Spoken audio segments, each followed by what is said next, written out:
Okay, so now that we've talked about how the revolution came to be, the Declaration of Independence, what led America to declaring independence, let's talk about what everyone wants to talk about, and that's the war. So, one thing you need to understand is that from the situation of the rebels, the military situation always took precedent. They were concerned with winning the war. They were less concerned with how to run the country. They had ideas. They had the Declaration of Independence. They had Thomas Paine's Common Sense as sort of guideposts as to how the post-revolutionary government would look. But at the moment, the American leaders were focused on military victory. The Americans actually had a bit of an advantage, not so much in numbers. They actually had fewer soldiers than the British, but they had a bit of home court advantage.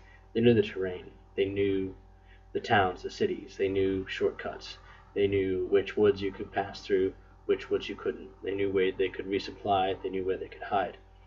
This home court advantage enabled them to wage something of a guerrilla war, where they fought the British and these sort of hit-and-run tactics, striking a British supply train, retreating before the British knew what was happening.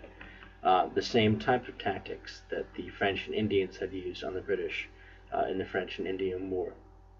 Britain was focused on bringing men to the field of battle and then keeping these men supplied. It was one thing to raise an army, it was another thing to keep the army in the field. And the British especially had this problem because they didn't have home court advantage. They couldn't go into a town and rely on the townspeople to feed them, despite the fact that a lot of the townspeople were actually pro-British. The British simply didn't know where to go and who to talk to. So Britain had to import most of their supplies from the other colonies and from Britain. It was a question of expense for the British. The British had a hard time keeping their armies in the field and keeping them supplied.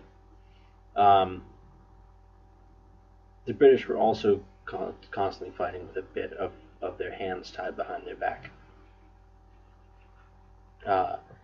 They were constantly fighting with their hands tied behind their back. They didn't want to send sort of their best soldiers to the colonies. First off, it was far away, the trip was dangerous, and the continent was insecure. They couldn't even rely on shipping because, in a sense, the revolutionaries acted as pirates. There's a book about this, George Washington's Secret Navy, and it was basically a navy of privateers that would prey on British shipping. So the British had trouble supplying the continent, and they didn't necessarily want to send their best soldiers and their best generals to the continent because of the risk involved, which is one of the reasons why they brought in mercenaries. And remember, bringing in mercenaries, the Hessian mercenaries, was a major cause that led the colonists to rebel. One of America's first moves was to try to hit the British where they could hurt them, and that was an expedition to Canada. So General Richard Montgomery led an attack on Montreal, which he captured, and Benedict Arnold, who was a general who will later come into play as an anti-American, or seen as an anti-American, advanced to Quebec. Montgomery and Arnold suffered heavy losses taking these two cities, and they only had about 500 men to hold Canada until the spring. So the expedition was more meant to frighten Britain, more meant to show Britain the potential of the colonies than it was to actually hold Canada. So let's talk about troops. The British had about 9 million troops, and they had large stocks of war material that could be shipped over from Britain. Britain itself had a high industrial capacity and mastery of the seas, meaning that they had a large navy. They also had a highly centralized government that could cut back in other areas to fund the war if necessary. The Americans, for their part, only had about 2.5 million troops.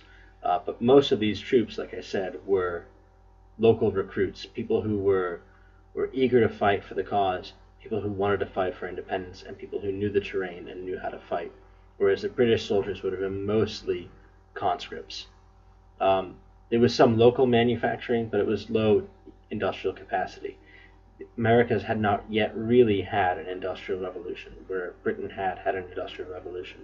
They had a small but growing navy, and Washington focused largely on the navy, knowing that for the country to win the war and be free, it would have to be a navy power.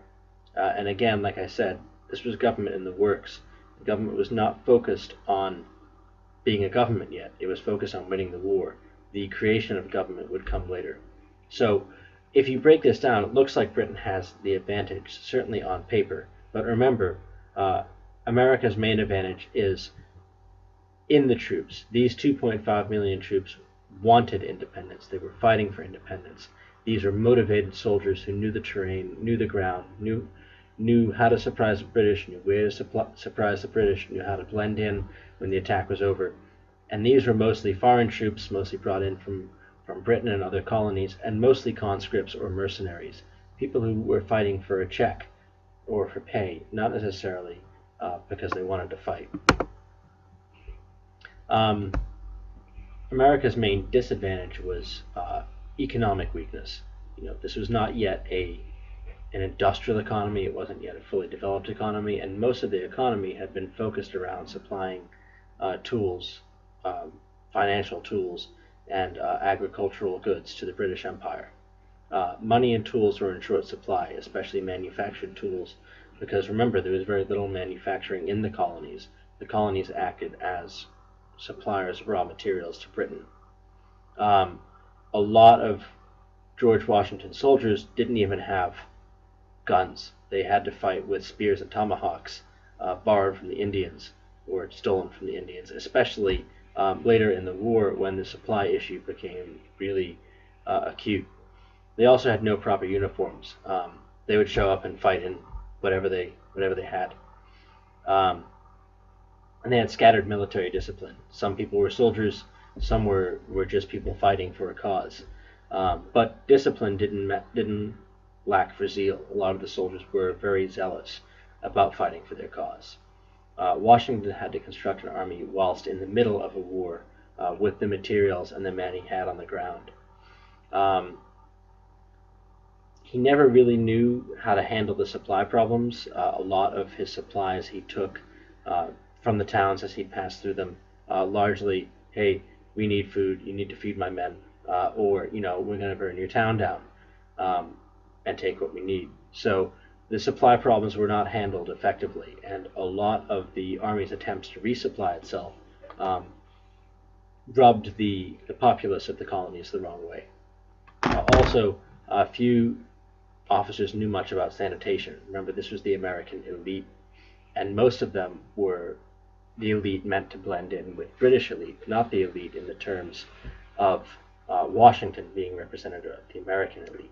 So smallpox, chickenpox, cowpox, these sort of childhood diseases we get now and are largely inoculated against, were dangerous because they would spread very quickly among the soldiers, and although largely not deadly except for smallpox, would disable the soldiers and make it hard for them to fight. There was also the itch. The itch is basically herpes, which is a venereal disease, which could be caught through camp followers. Camp followers, not all of them, but certainly some of them acted as prostitutes. And if a lot of guys are sharing one woman, or a lot of women are sharing one man, that's a way for disease to spread very easily, venereal disease in this case.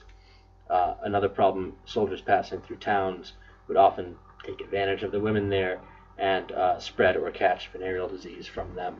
So these sanitation problems were venereal disease and cowpox and chickenpox for the most part. There was another element in America, and this was what's called the Tories or the Loyalists. The Tories now are meant to represent the conservative government in Britain, but at this point it was representative of the Loyalists. The Tories stand for sort of upholding of tradition. America was not united, and I made this point last week, and I mentioned it again earlier, that a lot of the common people were not fighting for the rebels and did not support the rebel cause.